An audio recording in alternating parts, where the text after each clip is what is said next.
स्थान को ग्रहण कर लेते हैं, अतः इस दोष के कारण यौगिक अरस समीकरण हो जाता है।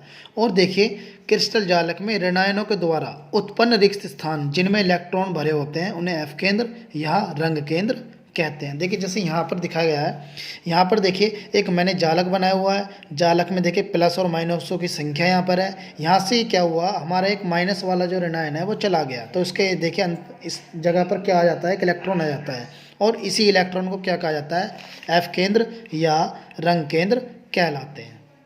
क्लियर है सभी को?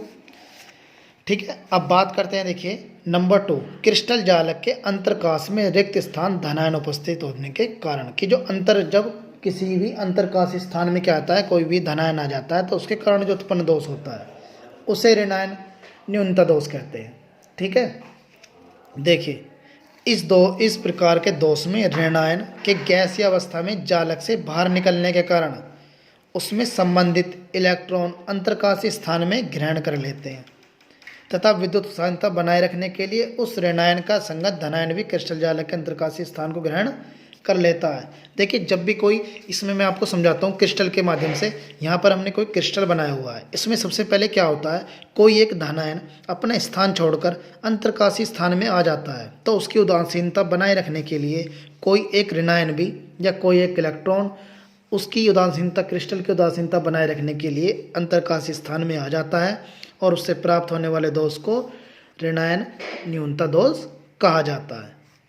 ठीक है, अब बात करते हैं हम, देखिए दूसरा नंबर 2 जो बताया था हमने, धातु धनायन अभाव दोष।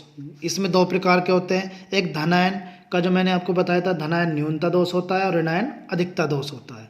तो पहले दोष में चलते हैं। देखिए आयनिक क्रिस्टल के निर्माण के समय कभी कभी कुछ धनायन क्रिस्टल के जालक से लुप्त हो जाते हैं, फलस्वरूप लुप्त हुए धनायनों के स्थान पर रिक्त स्थान मतलब छिद्र रह जाते हैं, परंतु क्रिस्टल जालक की विद्युत उदासीनता बनाए रखने के लिए जालक में कोई अन्य धातु धनायन उच्च ऑक्सीकरण अवस्था वाला प्राप्त कर लेता है।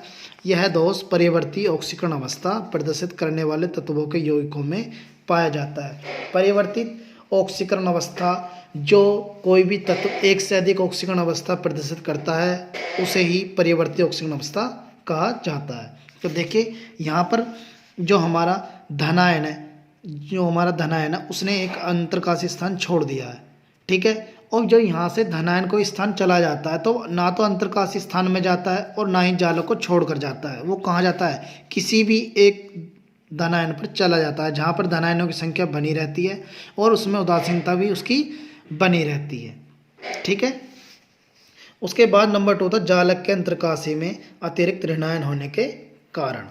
अब देखिए इसमें क्या होता है, इस प्रकार के दोष में क्रिस्टल जालक के अंतरकाशी में अतिरिक्त ऋणायन स्थान ग्रहण कर लेते हैं एवं क्रिस्टल जालक की विद्युत उत्साहता बनाए रखने के लिए समीप के किसी अन्य स्थान पर अतिरिक्त धनावेश आ जाता है। और साधारणतः इस प्रकार के दोष युक्त क्रिस्टल बहुत ही कम मिलते हैं, क्योंकि ऋणायनों का आकार बहुत होने के कारण ये जालक के अंतरकाशी में सरलता से संयोजित नहीं हो सकते। तो देखिए इसमें क्या होता है, ये मैंने जालक बना हुआ है, इसमें क्या होता है, एक अगर ऋणायन कोई बाहर से, अगर किसी भी क्रिस्टल जालक में कोई बाहर से ऋणायन आकर अंतरकाशी स्थान में आ जाता है तो वही कोई धनायन भी किसी धनायन के पास आकर उसकी क्रिस्टल की जालक की उदासीनता को बनाए रखने में संपूर्ण सहयोग करता है। और इस प्रकार से हुए दोष को क्या कहा जाता है, ऋणायन अधिकता दोष कहा जाता है, क्योंकि इसमें ऋणायनों की संख्या बढ़ जाती है, कोई ऋणायन बाहर से आकर अंतरकाशी स्थान में आ जाता है। ठीक है, तो यहाँ तक उम्मीद है सभी बच्चों को समझ में आ गया होगा। सभी बच्चे इसे अच्छे से तैयार करेंगे और आज हमारे सारे दोष हैं जो वो कंप्लीट हो चुके हैं, और इन्हें वर्क को सभी को फिर नोटबुक में भी कर लीजिएगा। अगर किसी को कोई भी टॉपिक में दिक्कत हो तो प्लीज़ मुझे कमेंट